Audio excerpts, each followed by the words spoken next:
Hello, hello. It's me, Aaron. It's my friend Jason. Jason, what is this? It's the SoonerNation Fantasy Football League. That's what it is. We've got a recap of week one. Some more nonsense. We're going to talk about Jason knows everything we're going to talk about. He's better at that part. Uh, Jason, as NFL teams have given the preseason less and less importance, we're seeing more and more teams just look like absolute dysfunctional trash over the first week or two of the season. Uh, really gross offense in week one translate to gross fantasy scores. Were you surprised by all the terrible scores this week? And maybe I shouldn't have been because that's a good observation. Did you see Peyton Manning on the Manning cast be so disgusted with Brandon Ayuk not catching that No, pass? I Oh, didn't. I had the Troy Aikman on. okay. I had turned it over to watch Eli and Peyton and Bill Belichick, and there was a pass that Brandon Ayuk did not catch, and Peyton Manning was so mad. He's like, "Get your contract signed. Get into camp. Camps matter." And it was a great rant because he was so mad. How about how many field goals were this week? It was an Yeah, amazing, good week to be a just kicker. yeah, great week to be a kicker. His team just could not finish. Yeah, So, yeah, I guess I kind of was surprised at some of the low scores, and maybe we'll get back into the swing of things by week 3 or 4. Maybe they're yeah. holding back a little bit because it's an 18 game season now.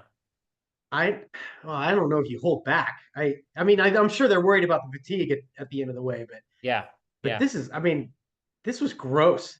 yeah. There were three or four offenses that looked pretty good, and then everybody else just seemed to be spinning their wheels in the mud. Yeah, I don't think there are enough good quarterbacks in the world to be able to fill the NFL teams that we have. That's a good call. Yeah, fans in New York and Cleveland would agree with you. Oh, Uh, yeah, it's for sure. bad. It's bad. I'm looking forward to hearing about your breakdown of the week that was, and Yeah, yeah. see You want to kind get of it what on? see kind of what we've got uh, headed up for this recap show, week 2 preview show, and we're gonna start Mm. here. Uh, Sorry, buddy. This is where we're starting, and one of our most engaged listeners. We're gonna start with his victory over the Cobras. Yeah. Well, the good news is I think I've identified my problem. It turns out just the players that I choose, because I think they're going to be good, but it turns out they aren't good. So I'm sure they've got lots of redeeming qualities, but scoring football points in fantasy football is not one of them. This show is not fun to do when you're a late Christian McCaffrey scratch away from being the worst scoring team in the league. Uh, I'm sick and tired of having to eke my way through the fantasy football season. I'm sick and tired of being a nobody. And most of all, I'm sick and tired of having nobody who can score. I, I imagine Josh is relieved to get a win on an 87-point day. Scores were down across the league, so kind of a ho-hum win for him. But he's locked into these two offenses, the Lions and the Dolphins, and those look like they're going to be jackpots this season once again. He can just float between those two. So he's in a great position. Yeah, and we're going to talk about his tight end coming up in the preview show because we talked last week about there was one area that we thought his team may be weak, maybe not Yeah, anymore. yeah, Uh, perhaps. Sorry about your tough week at quarterback and on the bench. Uh, it had to be a rough weekend to beat the Cobras. Let's just move on, man. Sure. Yeah. Let's talk about. I don't know if on the screen if people can see. I hope they can see the scores, but to me it looks like Jeff scored 73 points and got a win. So take us through this one. Yeah, yeah. A win's a win, no matter how ugly it is. Jeff's got to feel like he got away with one, and Chris has got to just be kicking himself. I mean, this game was deep into the contest. It was still in doubt. Sunday night, Chris is he's holding on to that slim lead, but here comes Jeff and Laporta, and Laporta just was not showing up early in the game. Long enough into the game where I think Chris maybe started feeling like, hey, this might actually happen. Um, for Lahan, the biggest thing is Dallas gets this massive win, but it's just 24 points for Dak. I don't know. That stands out, that stat line. I don't know if the defense is just so good, and McCarthy's the kind of coach that's just kind of coast if they get a big lead like that. Um, I'd rather have the kind of like Mike McDaniel that wants to score 70. You know, um, I don't know if this is an issue moving forward, or maybe it was just how the game worked out. Because Dak played well, got his money and played well. I don't know. Yeah, they're just I don't know what's the fewest amount of touchdowns you can score as far as two teams here, but we had between both point. of these teams one skill player touchdown between running backs, wide receivers, and tight ends. Yeah. And that was Derrick Henry on Thursday night. And so beyond that, just two more touchdowns with Pat and Dak. Only 143 between some pretty, I would say, some significant players. Just kind of a blah week. Let's go to the next one. Any trash talking from Caden perhaps here? As I heard some grumblings that he might want to be on the show. I mean, I'm not going to invite him, but we'll see. You want to talk any trash to Caden and this lineup at all? I mean, I can't because I'm in. Here's the worst part about scoring 64 points. There's nobody I can look down on, right? So let me get some points, and then we can have some fun with this. Okay. I like it. It seems wise. Yeah. Seems wise. Okay, how about this? Holy smoke! Speaking of touchdowns and sniper touchdowns from running backs, how about Josh Allen taking care of the Hellhounds? Yeah, you know what I love is Shane making the bold move to start Jameson Williams. He's got proven guys on the bench: Devonta Smith, Brandon Ayuk. Look at that. You had it ready. Yeah, it pays off in the highest team score of the week for Shane. 100. I don't know. John had a wild week though. He had his weekend ruined by Jordan Love's knee injury. I know he was deeply panicked on Saturday before the whole diagnosis was out. Love's only going to miss a few weeks, and John's backup, man, Baker Mayfield, he was looking like prime Drew Brees. It was the Washington Commanders, so I don't know if we can expect that every week, but Baker Mayfield was the only guy in our whole league to score 50 points. Yes, isn't that crazy? He's the number one player right now. Yeah, amazing. Yeah. So I wonder if all that has John feeling a little more chill about the knee. I delight in it for how it reflects on Cleveland. Cleveland couldn't wait to get rid of him, and now they gave a record guaranteed contract to a rapist who's bad at football. So I love the Baker Renaissance. It's awesome, man. But we're not even talking about this game anymore. Sorry, I'm getting distracted here. Well, I got to say, John's got to feel great about Saquon. And then I'll be curious about how he feels about ETN. That fumble on the goal line changed the whole devastating game. Jacksonville was going to win that game. The next play, Tyreek goes for 80. CD's going to have more than 8.6 points a game. But how in the world does Olave have 11 yards receiving when New Orleans scores 47 points? I think that's outrageous. I think that John's team, we don't know if it's true John or false John until later in the season, but the Hellhounds, it looked like an extremely interesting team. But the Sox over there, man, with Gibbs and Jameson, I had talked about how he didn't have enough Lions. He may have the best too. I guess we'll see how it goes because Laporta and Amon-Ra St. Brown were not as used as those two guys were. Yeah, not this week. But talking about Chris Olave, 3 tight ends for the Saints are in the top 13 in our league right now. Wow. 3 tight ends on the Saints. 3 of us could have drafted tight ends from the Saints, and we'd be doing okay this week. Okay, Taysom Hill, Juwan Johnson, and I don't know the third. The guy that had cancer, Foster Moreau is like the number 2 tight end in the league right now. Yeah, my God. Yeah, it's outrageous. That's crazy. Barkley is a home run. My goodness, boy, it's malpractice in New York. Yeah. He's got to feel so great too. Got to feel so great getting away from Danny Dimes. I mean, it's just look at that stat line: 3 touchdowns. 127 yards or something. I mean, it's just awesome. So, and I said there was only one 50-point player, but you'll notice Josh Allen was right there at 49. Yeah. He was remarkable, and there doesn't seem to be a home run receiver on that team. Like somehow Josh Allen can give you 49 points, and there wasn't really a receiver. You're like, I wish I would have played him. For real. Wild. I did like Tupac Shakur's when he dove for the end zone on top of a dude and like slid over across him like he was in the Matrix or something. Pretty cool touchdown. Very cool. And let's go ahead and talk about this win for Jay over The Rompers, Yeah. led by Kirk Cousins, 15 points. Yeah. This is really sad because in my pregame notes, I had this is a fun matchup with Cooper Cup versus Puka. Sledgehammer win for Cup in that matchup. Jay, they just have a good news, bad news situation going on with the receivers. Like I'm afraid that could happen. That could be all season for Puka. Like even if he comes back, I mean that was the knock on him pre-draft was injuries. So I this I'd be very worried. I don't know if that's stepping on anything later, but be very worried about Puka if I'm him. But the good news, Rasheed Rice looks like he's gonna feast. Yeah, he He looked may awesome. Rasheed Rice may only be good at two things, running slants and reckless driving, but he is top tier at those two things. Like that looks like unstoppable. The way they can stretch the field and then just let Rice just eat, gobble. He looked so Um, good. I was so sad I didn't keep him or didn't have enough space to keep him. He looked yeah. awesome. I love him. I just love the Kansas City team. They're so fun to watch. And I think this is going to be maybe the most fun year to watch them trying to go for a three-peat. Oh yeah. There's so many storylines with them. It's Yeah. it's fun. I think Kamara seems like he's going to be a hit with Jay.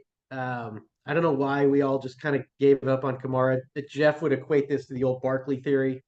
In our old fantasy basketball league, nobody would draft Barkley because he was old, and then he'd always still be top 10 every year.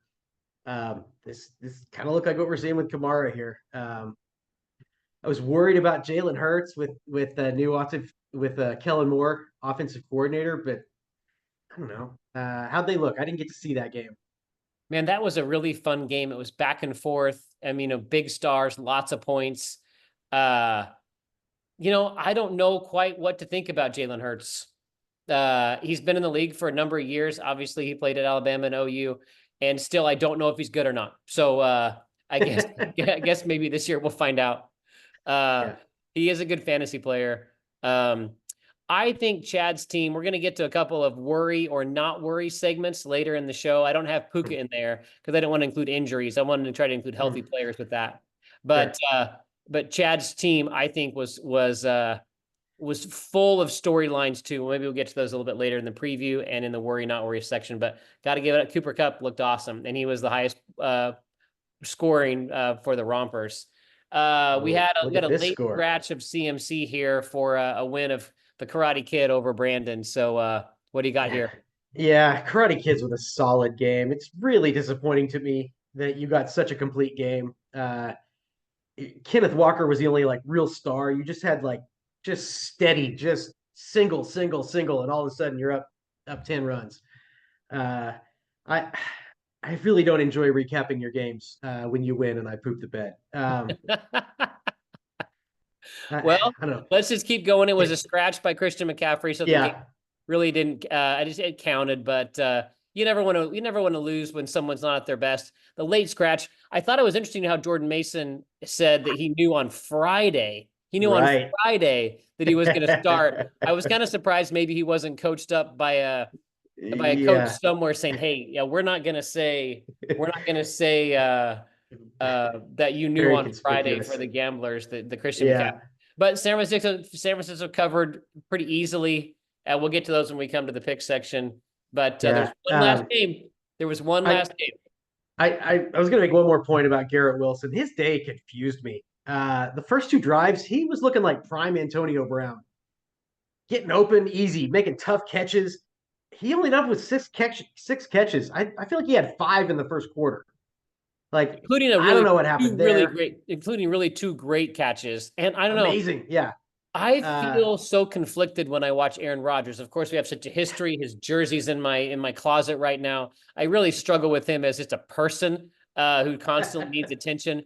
But watching him throw a pass downfield, the middle of the field, and the way he can sling the ball, it's so awesome to watch. I love his yeah, release and I love how he throws the ball. And but I got to say, I kind of delight now in poor play by Rodgers teams. just a little shooting fraud. Yeah. Okay, yeah, let's go on. Okay, good deal. We Uh, had a game of the week if we ever Game had of the one. week. Whoa. Yes, game of the week. Easy call for game of the week. Second and third highest scores of the week. And it came down to the fun Monday night battle, just back and forth. Jeremy comes in with a 7-point lead and George Kittle, but then here comes Debo Samuel. And Debo was diabolical. Diabolical. The running back gets the touchdown, but no, it's a hold on Debo. Who gets the touchdown on the next play? 8-point swing, 7-point swing right there. The 3-point win. Jeremy's got to be frustrated with that. Besides that, Jeremy can look up and down his bench, and he sees the points were there to win. He had Tony Pollard and Zach Moss both playing way better than Javonte Williams. Pharisees should be feeling pretty good, though. They got a really second highest score of the week. Got those victory endorphins. Oh, look at that. Man, Joe Mixon looked better than he's looked in like 4 years. He looked so good. And then this guy, I mean, this was not afraid. Just the game of the week up and down. I mean, my goodness. Yeah. But you nailed it right here with your Debo versus Kittle. I mean, I think that was one of the great plays in Sooner Nation fantasy football history to have somebody on the other team nullify a touchdown and then grab it. I mean, it just was absolutely it was a great moment. It was a great moment. I mean, Carr's got to say it's a horrible moment, but as far as storylines, it's kind of unbeatable. Great narrative. Yeah, for sure. Anything else about this game? I just was awesome. Two pastors, Sunday night. It was just, I mean, Monday night, it was just awesome. I'm okay. Yeah. Go ahead. I picked out some players to go through here that I thought were to be highlighted, and you highlighted them well. Worked out well. These were surprises for you. Yeah, I did not pick those for you. Just a quick breakdown of the standings. Obviously, we had divisions played one another this week. Division rivalries. You can see where we all stand in the league standings in our 3 divisions. And then here we would just a quick transition to our best ball league. Here's where things stood this week with our best ball week, with the team of the week being Shane Cowherd, having look, I mean, it's just so interesting how these hit every time, to have Dobbins, Walker, Brown, Williams, and Reed along with Jordan Love. Just quite the game. And then our standings for the best ball league, of course, you have 3 teams scoring the 4 points with the 3 highest point scorers. And then 2 in the North Division, 1 in the South Division, and then Team Smitty and Jason both with 3 victory points there. Hellhounds and Range Rover each getting 2. And then we had the picks contest, and kind of fun. I can win. Would you like to talk about this? I don't know what there is to say about it. I don't know. I think it speaks for itself, but I do feel good that at least there's some aspect of this business that I can be successful at. I'm glad to at least have something I can hang on to. Like, sorry, my self-esteem's pretty low this week, Jason. Yeah, let's keep moving then, because the Survivor contest saw 2 not pick a team, and they actually ended up doing better than the Ghost Vipers, Pharisees, and the Kid, who picked the Cincinnati Bengals, who were an 8.5-point favorite over the New England Patriots. And I have a text that I wanted to share with the group. I texted you at 11:07 on Sunday morning, and I said this. I'm ready to have the Bengals lose today to the Pats. And I got to say, I did not have the courage to go in and change that.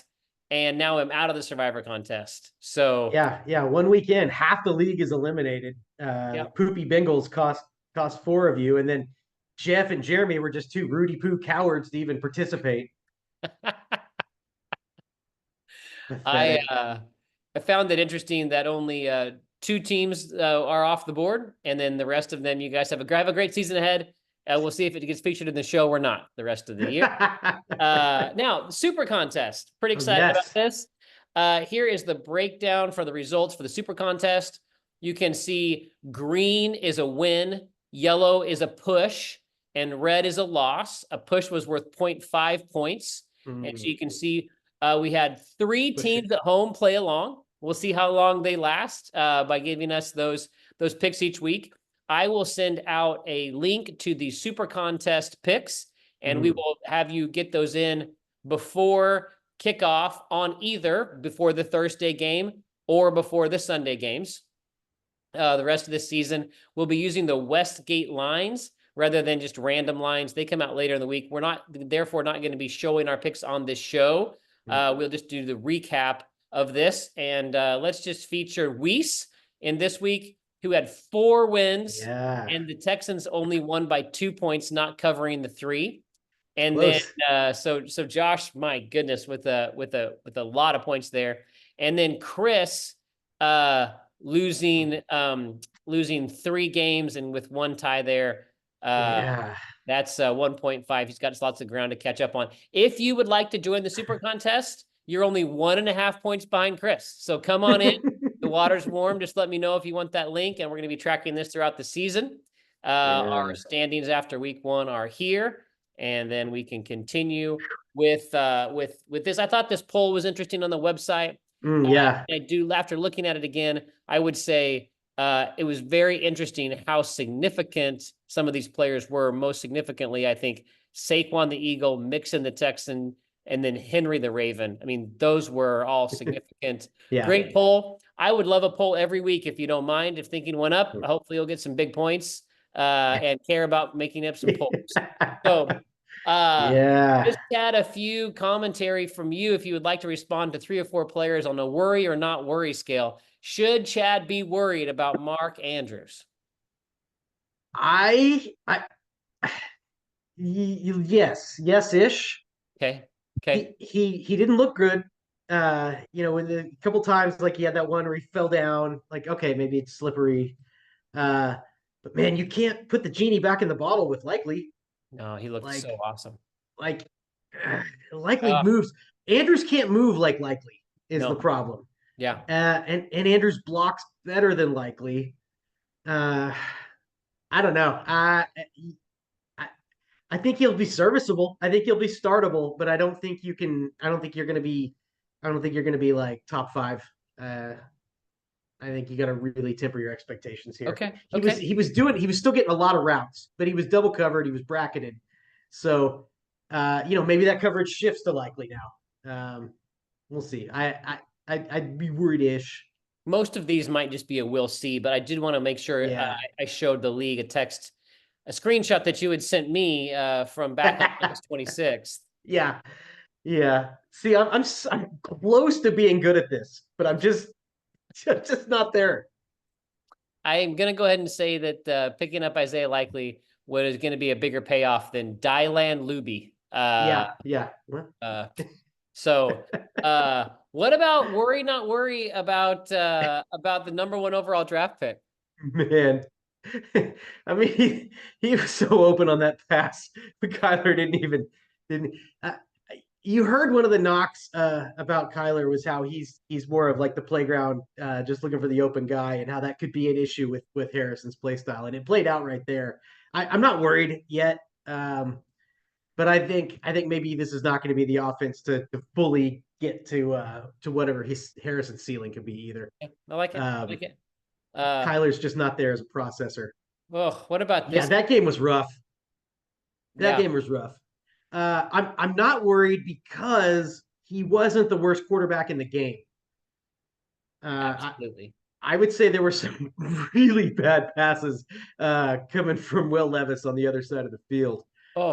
And Caleb did some dumb things, like the where he's like turns his back to the defense and he's scrambling around and he gets sacked for like an 18-yard loss. Like, that's not going to work. He's got like he's trying to do like some of these throws and they're just getting batted down left and right. Like, I hope he's smart enough to learn, like, okay, I can't do the Mickey Mouse stuff anymore. So I not worried, but it's not the debut I would have hoped for either. Yeah. What about these guys? Oh yeah, 100% worried. This team, I mean, they've had the reputation for decades as poorly run. Whenever those lists come out, like who's got the best facilities, who treats the families the best, the Bengals are always at the bottom of that list. So I mean, they're not like serious about being the best at this. Yeah. So yeah, I mean, I don't know. I feel like Jamar Chase is going to be grumpy, and he's not going to be locked in. Joe Burrow may not have an arm anymore. I don't know. I don't see him throwing the ball deep yet. Yeah. T. Higgins has a hamstring. I don't know what's going on. He's already out for next week. So I'm worried along with you, buddy. I'm worried along Yeah, with you. Let's just yeah, we should run past this. I have one little other segment here. We've already covered one of the players. This is just a quick put me in, coach. Great bench players of the week. My goodness, we've already talked about him. Shake and bake. What a game! And I'm as someone yes. who has not lived my life rooting for the Sooners. I love the storyline, man. I love the storyline. It probably is the anti-Brown in me, but my goodness, that guy looked awesome. And then I thought J.K. Dobbins looked Yeah, pretty special for the LA Chargers, man. That guy, he looked great. And I will always root for, I'll always root for Herbert. I just love him so much. And the difference between going from Brandon Staley to Harbaugh had to be just incredible. oh, just He's like the wild, man. cloud lifted. Oh, it's got to feel Yeah, like so great just to be alive. So, yeah, yeah, week 2 preview show. Let's hit it off with some of your commentary with game 1 of the week, yeah. not game of the week. And I gotta say, before we get there, no, we're not gonna have a sponsor this week for the game of the week. Hmm. Uh, Nobody bought any MeUndies. Oh, bummer. Yeah, they got word back to me that nobody bought Uh, any MeUndies, and so because they dropped our sponsorship, I was counting on them for week 2. But I've been working the internet, and we got a line on a game of the week sponsor for next week. But thank sorry about goodness. that. I do Yeah. what I can Mm. for the show, and but let's have you break down 2 teams that have both 1-0. Yeah. Jeff versus Josh. I think Josh gets out to a nice early lead with his Dolphins on Thursday night. I don't think he lets go. It's going to come down to Jeff needing a big game from Drake London on Monday night versus the Eagles. And I kind of expected Drake London to show up in your worried, not worried segment because he was MIA. But did you see Ray McLeod had more targets than Kyle Pitts and Drake London combined? I did not see that. I did not see Yeah, that. I worried. Yeah, So, yeah. but yeah, I think Jeff's going to need a big game from Drake London on Monday night, and I think he's going to be disappointed. I do like Mahomes to put up a big game against the Bengals. We just talked about how the Bengals are a mess. The Chiefs hate the Bengals. They hate that the Bengals call that stadium Burrowhead, and I think Mahomes just takes them to the woodshed. If Jeff gets at the win, I think it's got to be at the hands of Mahomes and Laporta. Those are his edges. Josh's edge at wide receiver is just too much. I don't think Amon Ra gets held down 2 weeks in a row. I think that was like a fluky thing. Um, DK Metcalf's probably gonna have Christian Gonzalez on him, locking him down. I got to go with the ghosts here. Oh yeah. You know what? I'm gonna hate that Josh hears this, but it's gonna have to be, he's either gonna be playing me or nobody because and for me not to pick Josh. Josh has 5 of his 8 players play on an evening game. He has stars. I mean, Prime time. he has primetime stars. And unless there's multiple injuries, Josh looks like the favorite right now. And then likely being maybe the tight end to shore that lineup up. He's Yeah. scary, and I hate saying this, so we're going to move on to the next game. But my goodness, I like Jeff's team a lot because I like Mahomes. Would love to have Mahomes have a 70-point game, but Josh Yeah. just up and down the line looks like too good for the season ahead. Tough, tough. And now we have this game, Yeah. Yeah. which You know, the Bengals haven't given me any reason to believe in them, but I think I'm going to roll with Burrow. Because it's not like Caleb is inspiring a bunch of confidence. So I don't know. Chris is going to have an advantage at quarterback no matter what I decide here. So I think I clear Chris at running back, though. for sure. Wide receiver seems like kind of a wash. Thursday night's big for Chris and I, though. Dalton Kincaid and Tyler Bass for me. Jalen Waddle, James Cook for Chris. If I'm within 5, I feel good. I'm expecting to be down 10 or 12 Thursday night. I This is blind optimism, but give me the Cobras for the win. Okay, yeah, I'm picking the Cobras too. I just don't looking at Chris's roster. I just don't know. Nobody pops out to me, and my commentary is going to be the same as yours. The Thursday night game this week is super fun. So many big fantasy stars. I love when the Thursday night game is not going to be, Cleveland, Jacksonville. I'm so glad that Yeah. that's going to be one of the 10 games at noon on Sunday. Uh, so I can get lost. I don't want to pay attention that much to that game. I'm super excited to have a big game on Thursday night. So, we have Yeah. two more teams here also winless. You don't want to go 0-2. No. No. One of these teams is gonna get that first notch. It's gonna feel good. I think Chad gets a good game from his Rams versus the Cardinals. I like both of them to do pretty well. Nowhere to go but up for Marvin Harrison. So yeah, I keep rolling with him. I don't think the Rams corners are as strong. I think Baltimore is going to try to get Mark Andrews more involved. I think just if nothing else from like a PR standpoint, like show, hey, he's still our guy, you know. But he might just be washed. I don't know. I don't Wow. think so. But Yeah. Sean's got some rough matchups here. Etienne's got to play the Browns. Um, he was getting out snapped by Tank Bigsby before the fumble. So I don't know if they trust him at the goal line anymore. Good thing Saquon can score from anywhere, right? He can score in the air. He can run deep. He's got it. Awesome. He looked so good. Olave's got to face the Cowboys cornerbacks, and it's like pick your poison, Diggs or Bland. Like either one's gonna be a real problem.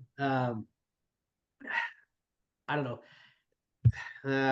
Tough matchups. I think the Hellhounds squeak by. Oh, okay. This is not any fun for predictive behavior for predictions, but I also have the Hellhounds getting their first win. Um, although you didn't say anything about Justin Herbert. Herbert on the road at Carolina. Um, Oh this yeah, may be a chance for Herbert to score some points.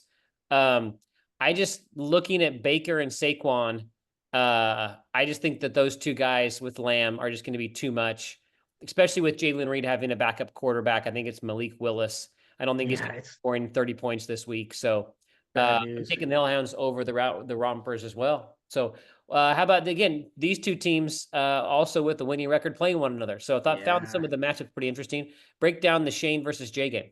yeah. To me, this is the closest game of the week. It seems so even to me. I think Shane gets the win just based on his depth. Like Jay's backup wide receivers just put up goose eggs last week. So I'm not sure. I'm not sure who's going in the Puka spot. If he's going to put, I guess he's going to put one of his running backs in there, and I don't love any of his running backs. So I think that flex spot is kind of going to be where Shane gets the edge here. Although Jay's got what I feel like is a slam dunk at tight end compared to Cole Kmet. Josh Allen on the other side, like can't count him out. I don't know. I think these two are really close, but I'm gonna go with Shane. Okay, I'm going to take Jay just to have a different pick than you. I also think the Yeah, game is very yeah, evenly mind trick. matched, and I like San Francisco's defense going into Minnesota.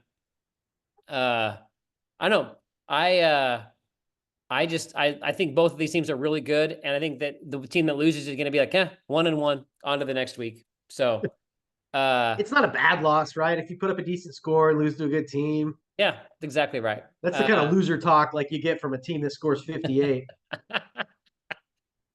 Now, what do you Yeah. think about Brandon Whiteside versus John Middendorf? Look, I love Brandon's team moving forward, but there are a lot of works in progress right now. Daniel Jones is going to hold Malik Davis down, I'm afraid. McCaffrey, is he going to be good to go?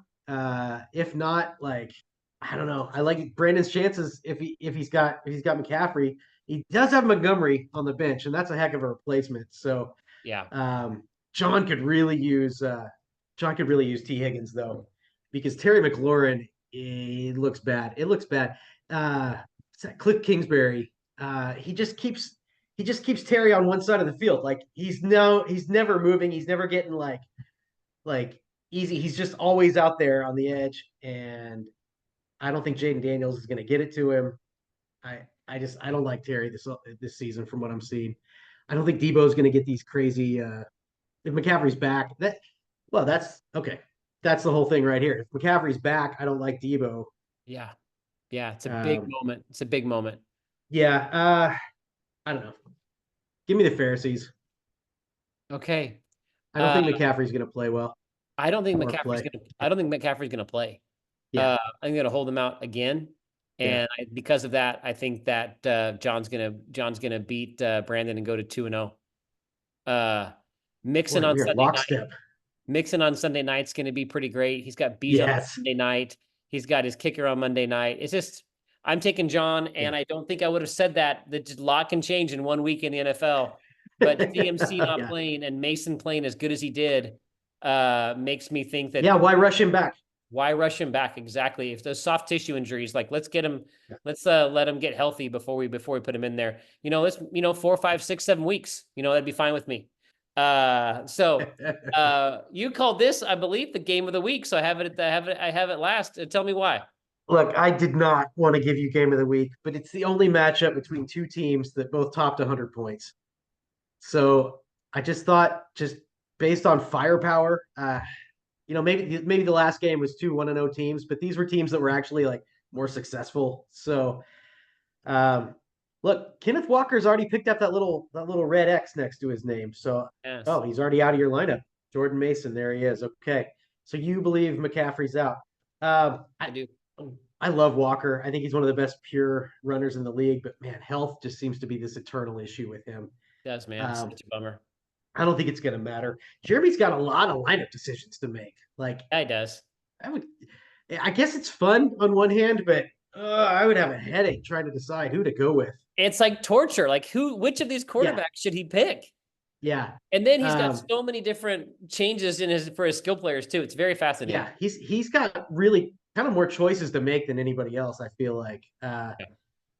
There's probably some winning combination in there too. I think there is some combination on his bench that would beat you, but just he's got to find that combination, and you're just going to throw out your guys, and they're really good. So I mean, you're more toxic than Camp Lejeune water, but I'm going to give you the win here.